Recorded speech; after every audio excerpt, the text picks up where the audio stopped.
religiones del mundo.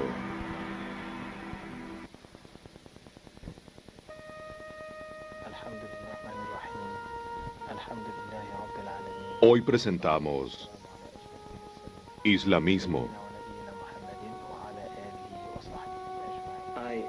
Doy testimonio de que nuestro Dios es nuestro Creador y de que el profeta Mahoma, la paz sea con él, es su mensajero, que vino a difundir un mensaje y lo hizo de manera perfecta, con amor y pureza.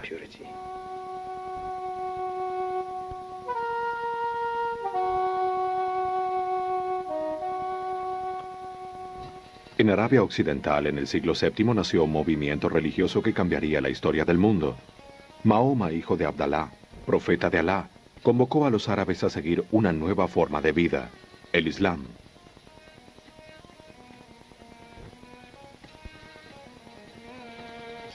En un principio el movimiento se desarrolló lentamente, pero en poco más de 20 años se extendió por toda Arabia.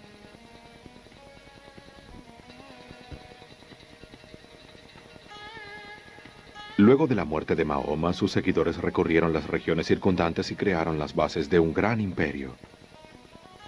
Entre los siglos IX y XII, el imperio fue uno de los más sobresalientes que el mundo haya conocido.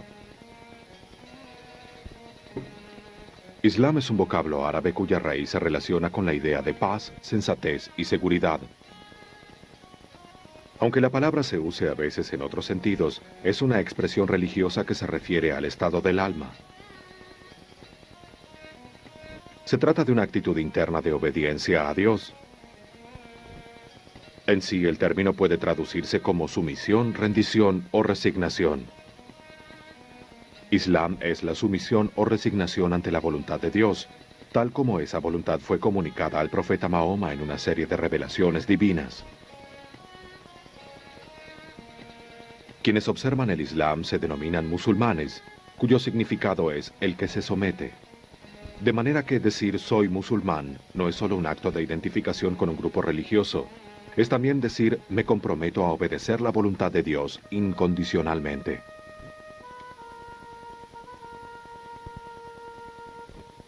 Implica una determinación que se renueva en forma constante, poner cada acto de la vida en manos de Dios. Sin dudas es una declaración religiosa muy profunda. Es difícil precisar cifras exactas, pero hoy en día los musulmanes constituyen aproximadamente un 20% de la población mundial. El primer lugar en cuanto a cantidad de fieles lo ocupa el cristianismo y el segundo el Islam, un logro notable para la más joven de las grandes religiones del mundo. Los musulmanes se concentran en una franja de países ubicados a ambos lados del Ecuador, desde Marruecos al norte de África hasta las Filipinas, al sudeste de Asia. El mayor número de musulmanes se encuentra en la India, Pakistán y Bangladesh. Aunque la nación con mayor número de musulmanes es la República de Indonesia, donde más de 100 millones de personas, más del 90% de la población, profesan la fe islámica. Se suele decir que el Oriente Medio, en especial en los estados árabes e Irán, se encuentra el corazón del Islam. La historia originaria de la comunidad islámica tuvo lugar precisamente allí, y hoy en día las poblaciones de la región son musulmanas. Pero en el siglo XX la gran mayoría de los musulmanes vive en el sur y el sudeste asiático, al este de las fronteras de Pakistán. En los últimos tiempos el Islam también está presente en Europa Occidental y en América. Por cierto, el Islam está lleno de vida y es una fuerza verdaderamente poderosa.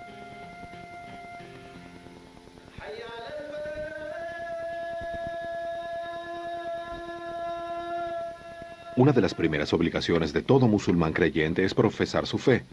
Debe repetir la shahada, una fórmula de confesión de fe.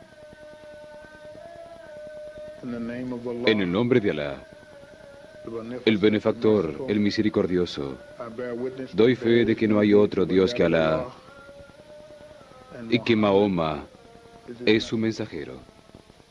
Los musulmanes adoran a Dios, pero no al profeta Mahoma. Entonces sería un grave error referirse a la religión islámica como mahometismo y a sus seguidores como mahometanos. El papel de Mahoma en la creencia islámica es muy diferente al de Jesús en el cristianismo. Se considera a Mahoma un profeta o mensajero de Dios. Los cristianos ven a Jesús como la encarnación de la divinidad misma. Se sabe poco acerca de los primeros años de la vida de Mahoma. Ni siquiera se conoce con precisión su fecha de nacimiento. Aunque la información es escasa, sabemos que Mahoma nació alrededor del año 570 de la era cristiana, en el seno de una de las familias más pobres de la Meca, cuyo nombre en árabe es Maca. Se dedicó al comercio y viajó con caravanas comerciales desde Arabia hasta regiones circundantes. Cuando tenía 40 años, sufrió su primera experiencia profética. Era un hombre reflexivo. Cultivaba el hábito de la meditación, el retiro y el ayuno en los montes ubicados en las afueras de la Meca. Comenzó a meditar después de recibir una revelación que se describe en uno de los capítulos del Corán. El envuelto en un manto, cuyos primeros versos dicen: Tú, el envuelto en un manto, levántate y advierte. A tu Señor ensálzale. Tu ropa, purifícala. Según la tradición, cuando Mahoma recibió las revelaciones, se vio inmerso en un estado espiritual de éxtasis. De acuerdo con la ortodoxia islámica, Dios fue el autor de las revelaciones. Mahoma las recibió y el intermediario entre ambos fue el arcángel Gabriel.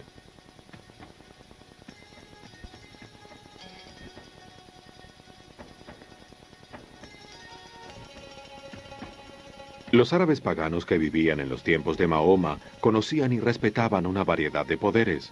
Existen evidencias en el Corán y en la alfarería prehistórica de que los árabes de esa era conocían a un dios al que llamaban Alá, pero no lo adoraban. Cabe aclarar que Alá no es el nombre de Dios, sino simplemente la palabra que en árabe significa Dios.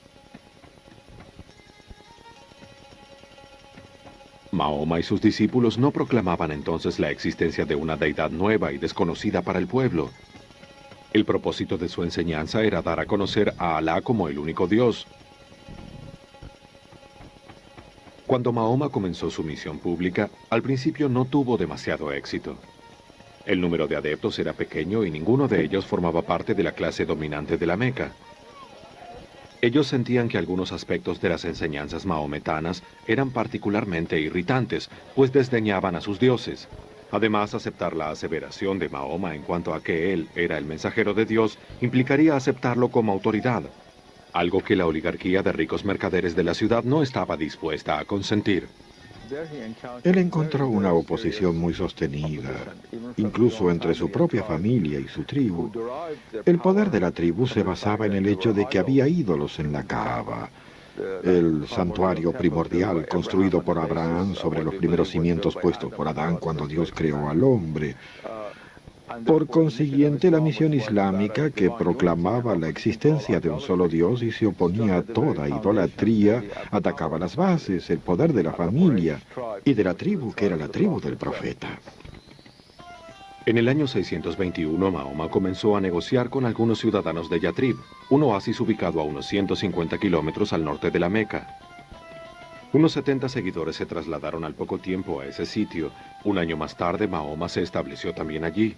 La emigración desde la Meca hacia Yatrib es conocida como Égira. La ciudad de Yatrib cambiaría luego su nombre por Madinat al-Nabi, que significa la ciudad del profeta o simplemente Medina. Esta emigración marcó un punto de inflexión en la vida del profeta, pues se estableció una comunidad musulmana que puso en práctica sus enseñanzas. El episodio también marcó el inicio del calendario islámico que se basa en los ciclos de la luna. Una vez establecido en Medina, Mahoma dirigió su atención hacia otras ciudades, especialmente la Meca, donde se encontraban sus antiguos enemigos. Por medio de una serie de alianzas y acciones militares, ganó influencia entre las tribus que vivían en las áreas de los alrededores de la Meca. Más adelante comenzó a interceptar las caravanas que provenían de allí. En un pequeño lugar al sudoeste de la actual ciudad de Medina, una aldea de nombre Badr, los mecanos reunieron una poderosa fuerza militar. Se suscitó una batalla entre las tropas musulmanas formadas por unos 300 hombres y las de la Meca, un ejército mucho mayor. A pesar de la diferencia, los mecanos sufrieron una seria derrota. Muchos hombres murieron, pero el número de bajas fue menor entre los musulmanes. Si los mecanos hubieran triunfado, otro habría sido el futuro del Islam. El poder de Mahoma se incrementó gradualmente hasta que logró ocupar su ciudad natal, la Meca. Lo hizo en el año 630 sin necesidad de enfrentamientos. La ciudad y sus habitantes recibieron un trato generoso. El altar del santuario de la Kaaba en la Meca fue despojado de los elementos de adoración politeísta. Se transformó en el centro religioso musulmán de devoción. Tras la conquista de la Meca, Mahoma se convirtió en el hombre de más prestigio y poder en toda Arabia. Pero en el año 632, a solo 2 años de la conquista de la Meca, Mahoma cayó enfermo y falleció a la edad de 62 años. La comunidad musulmana se vio envuelta entonces en una controversia acerca de su liderazgo. No llegó a desintegrarse gracias a que el grupo de hombres más cercanos a Mahoma tomó la decisión de proclamar jefe de la comunidad a Abu Bakr. Así fue que Abu Bakr se convirtió en el primer califa o sucesor del profeta. Este califa y los 3 siguientes reinaron en una sucesión que se conoce como el Califato de la Guía Justa. Mahoma había logrado unir toda la península arábiga bajo su dominio, cosa que nunca antes había sucedido. Su habilidad política había sentado las bases de un imperio prominente cuya gloria sobrevendría en los siguientes 4 siglos. La mayor contribución de Mahoma, sin embargo, fue la enseñanza religiosa en que se basó el resto de los sucesos. Él mostró una concepción del mundo totalmente nueva, de la que surgió una de las tradiciones espirituales más ricas y dinámicas de la historia. Para los musulmanes, la profecía es el medio por el cual Dios ha comunicado su voluntad y la guía que los hombres deben seguir a través de los tiempos. La tradición islámica relata la aparición de diversos números de profetas, 8.000, 124.000 y hasta 240.000. El Islam reconoce como profetas a algunos de los mencionados en la Biblia, por ejemplo, Abraham, Moisés, David y Jesús. Los musulmanes creen que Dios envió varios libros en el pasado, algunos son conocidos y otros no. Entre ellos se incluyen el Tabrá, se refiere a la Torá, de Moisés, el Zabur, los Salmos de David, y el Injil, el Evangelio de Jesús. Los musulmanes agregaron a los nombres de estos profetas y sus libros el de Mahoma y el libro enviado a través de él, el Corán. La esencia del corazón del profeta fue tan pura que su energía se expandió por el desierto, por la Meca, y alcanzó el mundo entero, de oriente a occidente. Así el amor proveniente de su corazón es como una abeja reina que da su energía a todas las abejas para fabricar la miel. Tiene similitud con Jesús, que tenía amor en su corazón para brindar a toda la humanidad, y con Moisés, cuyo amor llegó también a todos. Un aspecto fundamental de la doctrina islámica de la profecía es la idea de la comprensión de la naturaleza y de la condición humana.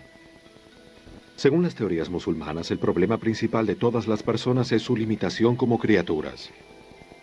Los hombres son ignorantes respecto de la forma apropiada de vivir e incapaces de descubrirla valiéndose solo de sus propias facultades y recursos sin ayuda. Para los musulmanes, la historia de la humanidad podría explicarse como un proceso repetitivo de aceptación de las direcciones que ofrecen las profecías y el abandono del camino correcto. Los humanos evidentemente tienen una tendencia innata a salirse del camino divino para buscar su propio camino. No obstante, los musulmanes creen que con el advenimiento de Mahoma, el ciclo de los mensajeros proféticos llegó a su punto cumbre y allí finalizó. De acuerdo con el Corán, él fue el sello de los profetas.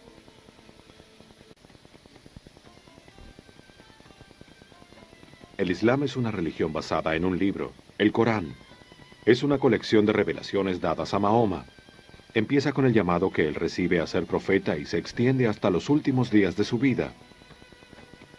El Corán tiene un tamaño aproximadamente igual al del Nuevo Testamento cristiano. Está dividido en 114 capítulos o suras.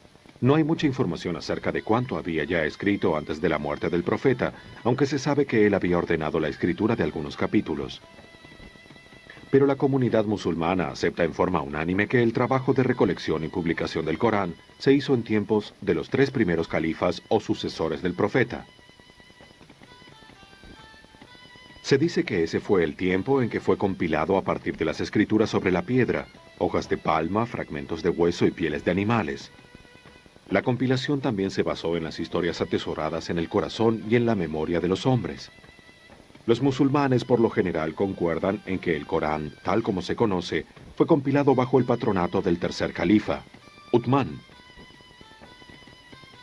Los musulmanes ortodoxos creen firmemente en que desde el día en que fue compilado, el Corán uthmánico ha sido preservado de las modificaciones, distorsiones o errores hasta en el más mínimo signo de puntuación.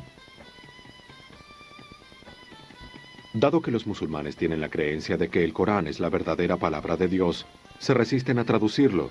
Cuando lo hacen particularmente a las lenguas del mundo musulmán como el persa o el turco, es costumbre imprimir el texto en árabe junto a la traducción. Todos pueden comprender la belleza que existe en el texto del Corán. Así, el idioma en que está escrito permaneció como la base para el criterio del perfecto árabe, el modelo supremo de esa lengua desde que el libro fue revelado. De ahí en más, a lo largo de las vastas regiones del mundo islámico y para 1.200 millones de musulmanes, no hay nadie que no aprecie la belleza de la lengua árabe del Corán, aun si no comprende sus palabras. Los musulmanes conceden extremo cuidado y reverencia al Corán. Nunca se deja sobre el suelo ni se permite que algo sucio lo roce. El respeto por el Corán también llevó al ornamento del texto con una caligrafía refinada y bella, una forma de arte que exalta la escritura de manera directa. El Corán describe a Dios como poseedor de una serie de atributos que incluye sabiduría, poder, vida, audición, vista, voluntad. Una lista de las 99 cualidades y de los 99 más bellos nombres se escriben en el Corán. Estos elementos han jugado un papel muy destacado en el pensamiento místico y en la teología islámica.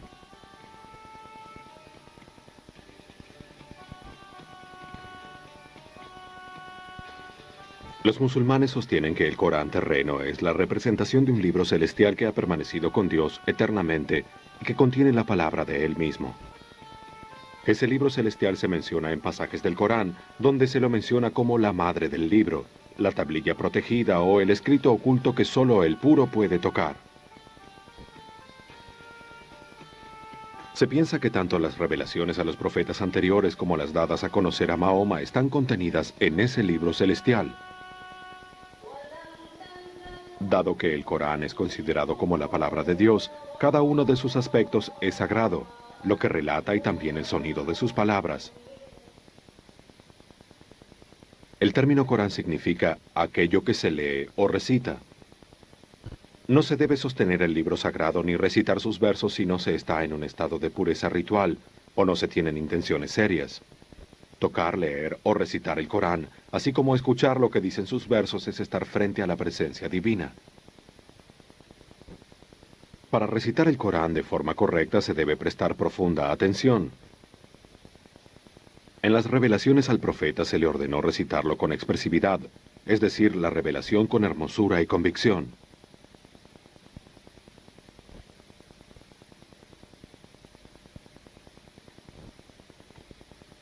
La veneración al Corán se manifiesta de muchas otras maneras. En todo el mundo islámico los musulmanes se vuelcan al estudio del Corán de memoria, aun cuando contiene cerca de 6.200 versos y unas 120.000 palabras.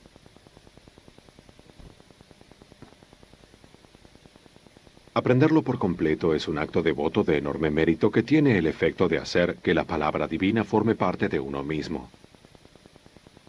Para ello hay escuelas en todo el mundo islámico que enseñan el texto del Corán a los niños.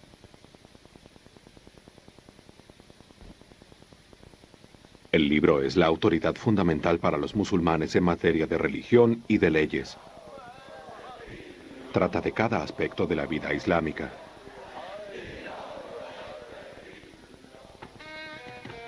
Los musulmanes buscan combinar sus ideas religiosas con la práctica política. En ciertas naciones musulmanas el Corán mismo es la constitución del Estado. Los musulmanes se interesan por conocer en forma sumamente precisa cómo deben comportarse en cada circunstancia de la vida. La ley islámica es nada menos que el esfuerzo por cumplir con la voluntad de Alá en cuanto al comportamiento de los hombres. El modelo de las órdenes divinas para una vida correcta se denomina Sharia, una palabra que significa el sendero correcto, el camino generoso o el camino que lleva al agua. La esfera de acción de la Sharia es tan amplia que se dice que en el Islam todo es un sistema de vida. Regula el comportamiento ritual. Enseña las reglas para la higiene personal. Estipula la vestimenta adecuada. Si uno quiere conocer el motivo por el cual se debe usar el velo, hay que buscarlo en el Corán. Allí se lee que debe usarse para que se sepa que la mujer que lo lleva pertenece a la comunidad musulmana, para que no sea molestada y que debe usarse siempre al salir. Nuestra organización, sin embargo, no pone énfasis en el uso del velo. De hecho, es un tema que no se discute en nuestras conferencias. Consideramos que es una elección personal de cada mujer y que su elección de cubrirse es privada y que nadie debería forzarla ni a cubrirse ni a descubrirse.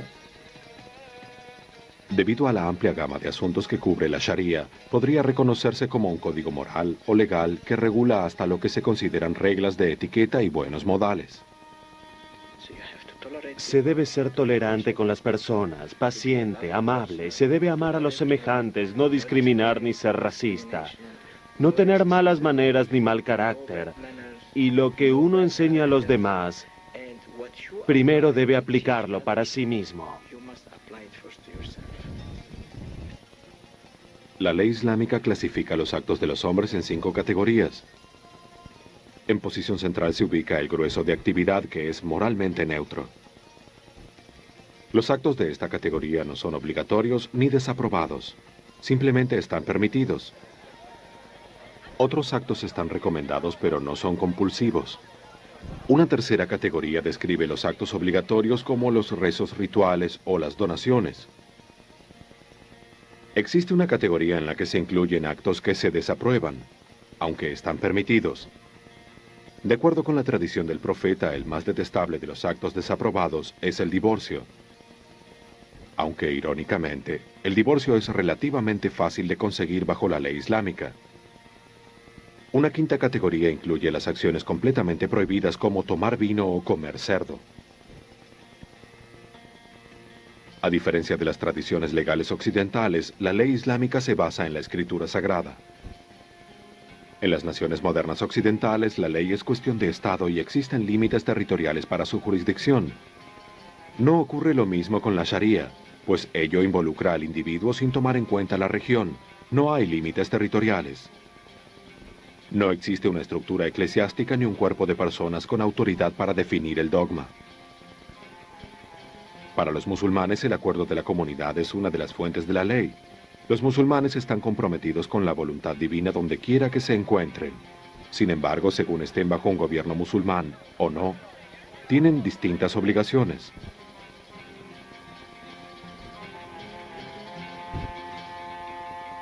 Todos los musulmanes tienen obligaciones esenciales con Dios. Y las más relevantes son los 5 pilares del Islam: la profesión de la fe, la oración, las limosnas, el ayuno y la peregrinación. Cada musulmán debe profesar su fe con la shahadah, una fórmula breve pero precisa de fe.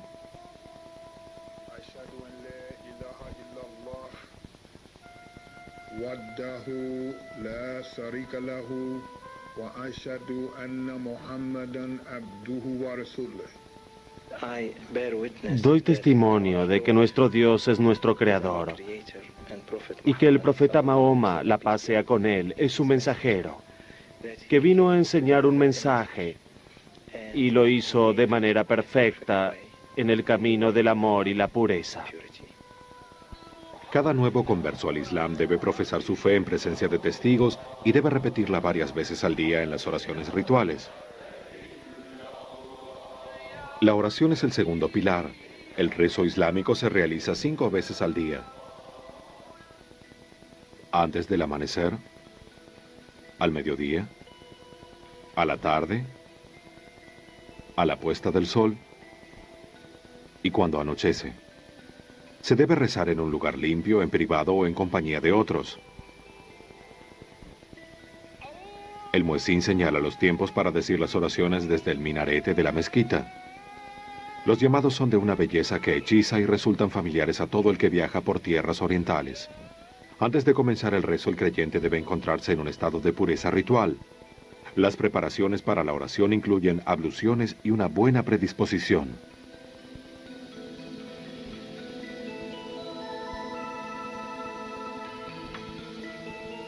En todas las mezquitas hay agua corriente y un lugar para realizar las abluciones. Todos los viernes al mediodía y los días festivos se lleva a cabo un rezo en congregación en los templos islámicos. La oración siempre se reza en dirección a la Meca y a su santuario, la Kaaba.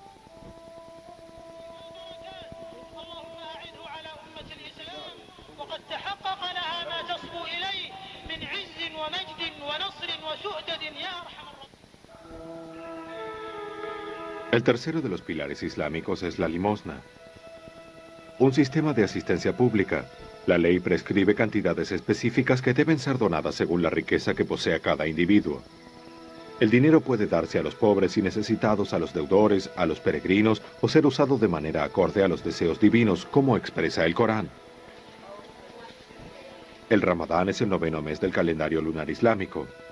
Es tiempo de ayuno, el cuarto pilar de la práctica islámica. El ayuno comienza cada mañana apenas haya luz suficiente como para distinguir una hebra blanca de una negra. Durante las horas de luz no se deben ingerir alimentos ni bebidas de ninguna clase. Tan pronto se rompe el sol, se rompe el ayuno, con una comida sencilla. Como el año lunar dura 359 días, a lo largo de los años, el mes de Ramadán ocurre en distintas estaciones.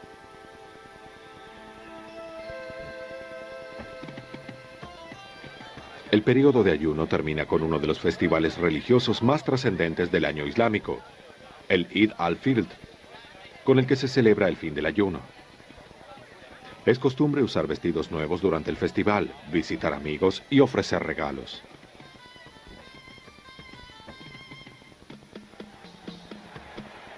El quinto pilar del Islam es la peregrinación o Hajj a la Meca. Todos los musulmanes que estén sanos y tengan el dinero suficiente deben realizar la peregrinación al menos una vez en la vida. Y quien ya ha ido a esa peregrinación es un haji.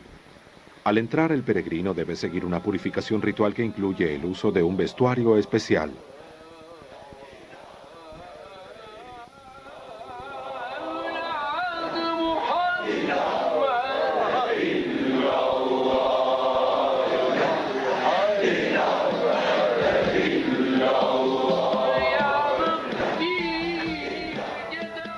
Antes que nada, los hombres y mujeres que van allí deben vestir de blanco y con ropas sencillas.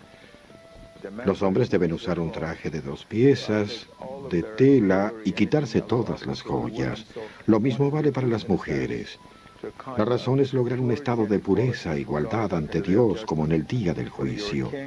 No se distingue si uno es un rey o un mendigo, todos lucen absolutamente iguales. Normalmente la tela blanca que se usa se guarda y es la que se coloca como mortaja en el momento de la muerte. Le voy a relatar algo que vi mientras realizaba las vueltas circulares alrededor de la Kaaba, que se hacen en sentido contrario a las agujas del reloj. Esos círculos simbolizan y establecen que el tiempo y el espacio no tienen importancia. Ir en sentido antihorario indica que el tiempo es nada más que una creación y no es real. Bien, vi a 2 hombres de alrededor de 90 años que caminaban muy despacio tomados de la mano. Parecían amigos de toda la vida. Se tomaban su tiempo. Probablemente ellos hicieron en 8 horas lo que a mí me llevó 2 horas y media. Fue hermoso. Parecía que el tiempo se había detenido para ellos. Caminaban juntos, lentamente. Lo único que parecía importarles era que estaban cumpliendo con un mandato religioso antes de morir, con una obligación, y que lo hacían juntos. se realiza durante uno de los 12 meses del calendario lunar. Es el mes de peregrinación, en el que se realizan rituales muy elaborados.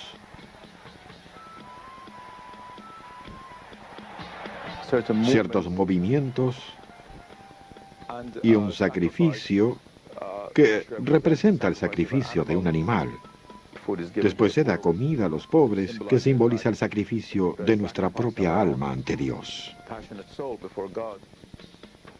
Musulmanes provenientes de diversos países también realizan un sacrificio en la misma época en el Festival del Sacrificio.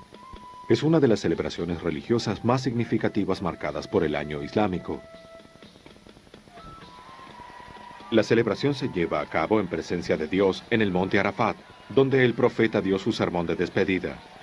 Después de completados los rituales en la Meca, la mayoría de los peregrinos corona su viaje a Arabia con una visita a la tumba del amado profeta, en Medina.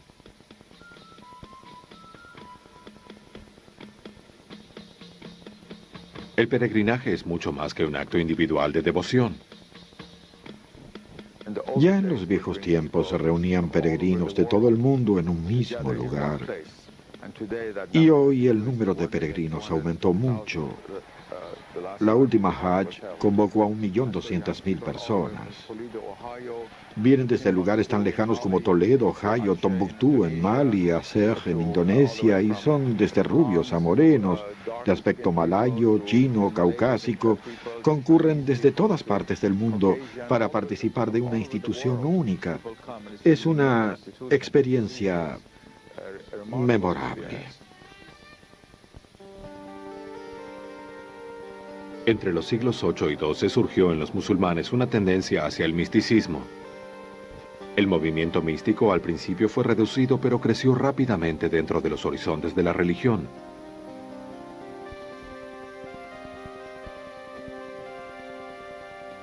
Los místicos de todas las tradiciones religiosas explican que lo que experimentan es algo inefable, que no puede ser expresado en palabras. Es un sentimiento inexplicable. El misticismo islámico se denomina sufismo.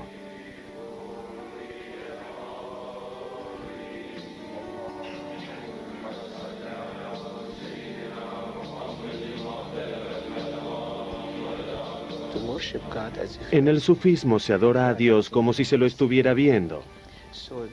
Si uno no lo ve, Él sí lo hace.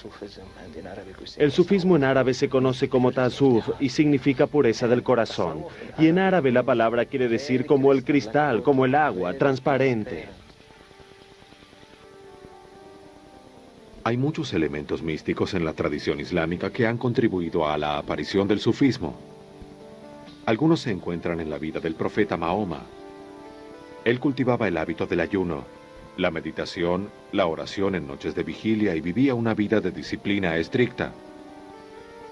El Corán también es rico en elementos que invitan a una interpretación mística desde la primera lectura. Uno de los versos muestra con énfasis la penetrante presencia divina, dogma básico del misticismo. Recuerda a Dios siempre.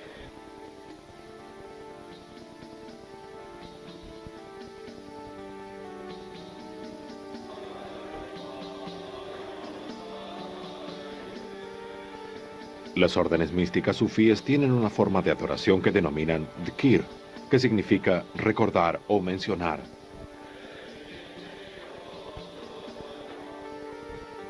En esta ceremonia los sufíes repiten el nombre divino o alguna otra fórmula de alabanza. Se recita siguiendo un paso que se va acelerando paulatinamente y se usan métodos de control respiratorio como en muchas otras religiones.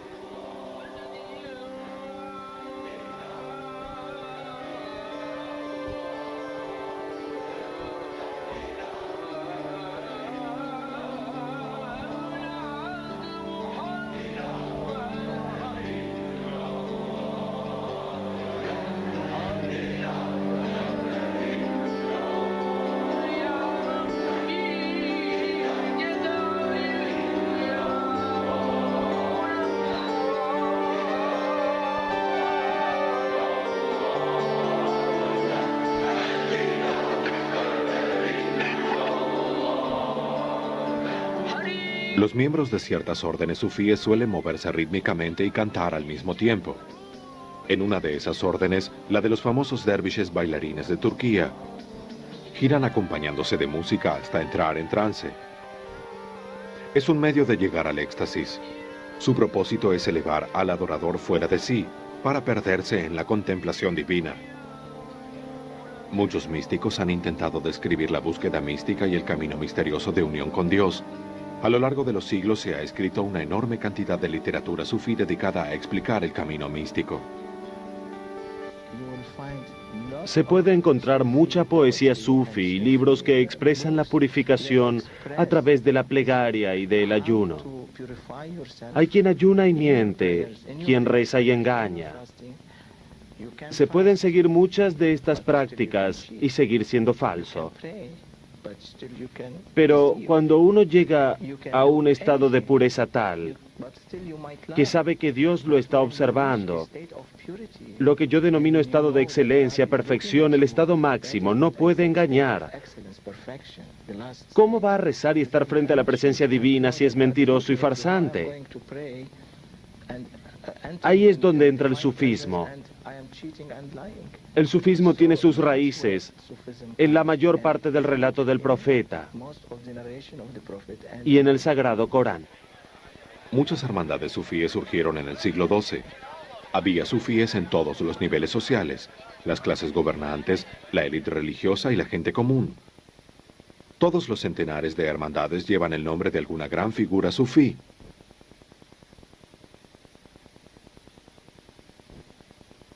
Las biografías de santos son ricas en historias que muestran su conocimiento de las fuerzas de la naturaleza y su comprensión de la verdad oculta de las cosas.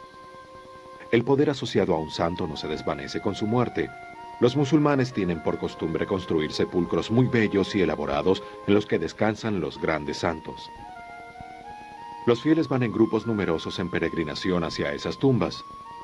Como un organismo viviente, el Islam continúa su evolución y desarrollo cuando cada nueva generación de fieles se vuelve a apropiar de la herencia recibida. Incluso épocas recientes han surgido nuevas sectas o ramas.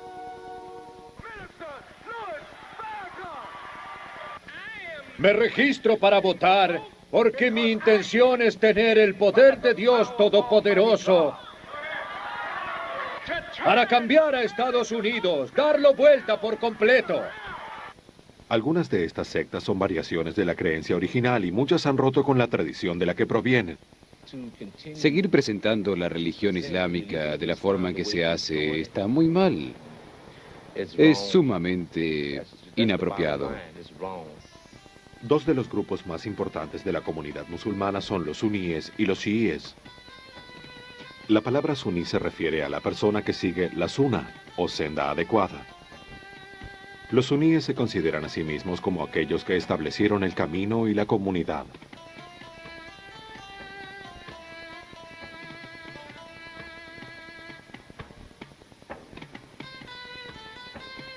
Más del 85% de los musulmanes del mundo son suníes, y quizá esa sea la razón por la que su versión del Islam es vista como la ortodoxia. Entre las dos sectas no hay desacuerdo respecto de las doctrinas básicas. Ambas confirman la existencia de un único Dios y la eterna e increada existencia del Corán. La división entre suníes y chiíes se originó en las luchas por el liderazgo que se suscitaron a la muerte de Mahoma. La palabra Shi significa partidario de Ali, del partido de Ali. Ali era el yerno y el primo del profeta. El conflicto surgió cuando hubo que decidir quién sería el representante, es decir, el líder de la comunidad islámica, luego de la muerte de Mahoma. La mayoría creía que Abu Bakr, su amigo venerable, 2 años mayor que él y el primer hombre adulto en abrazar el Islam, era el perfecto sucesor. Los miembros principales de la comunidad se reunieron y lo eligieron, pero hubo una minoría que sostenía que el profeta había elegido a Ali, que tenía 12 años cuando el profeta recibió el mensaje del Islam.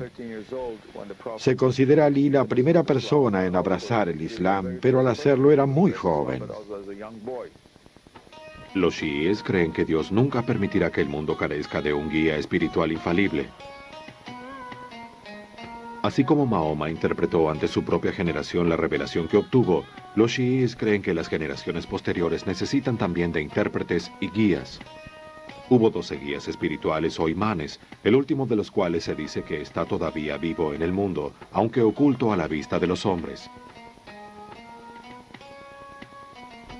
El Islam enseña que los fieles deberían ser gratificados por su sumisión a Dios, tanto en este mundo como en el mundo por venir. Sin embargo, a los musulmanes no les ha resultado fácil conciliar esas enseñanzas con la historia.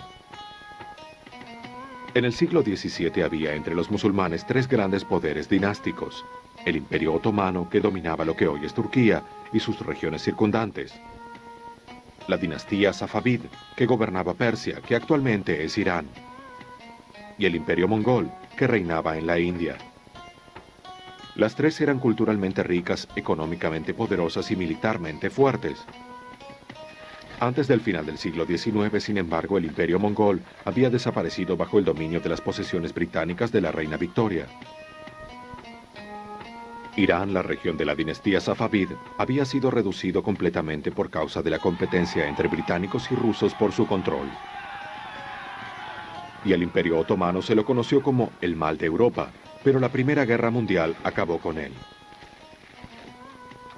En el siglo XIX, gran parte del mundo islámico, desde Marruecos hasta Indonesia, fue reducido a un estado colonial controlado por los imperios occidentales. Todo esto llevó a algunos musulmanes a revisar sus convicciones religiosas fundamentales con el fin de realizar una reforma que revitalizara políticamente a la comunidad musulmana. En años recientes se combinaron diversos factores que reaseguraron que sus pasos continúan en el camino correcto.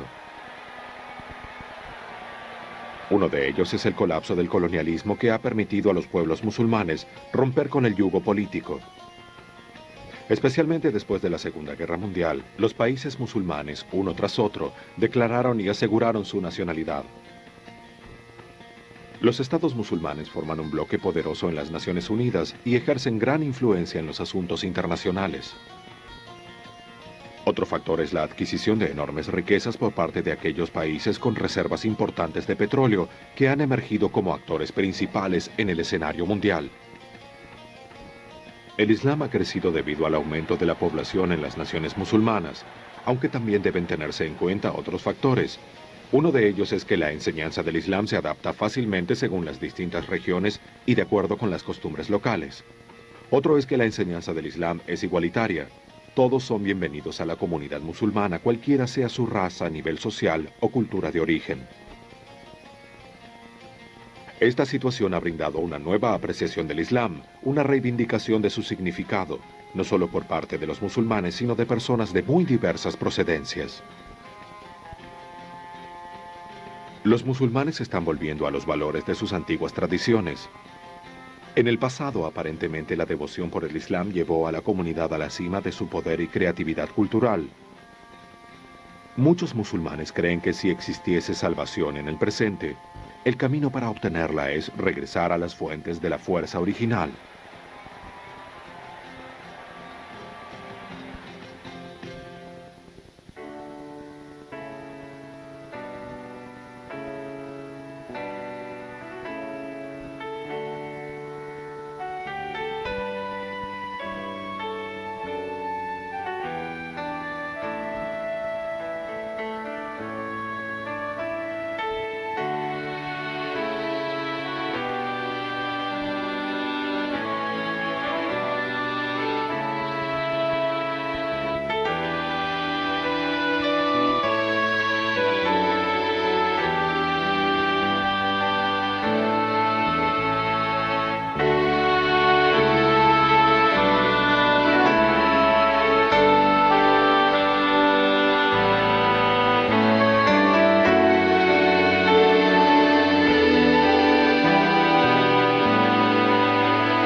La mayoría de los musulmanes buscan una vida pacífica y reverente, obedeciendo a Dios.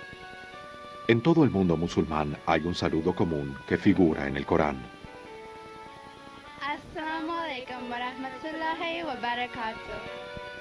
Que la paz y la bendición estén contigo.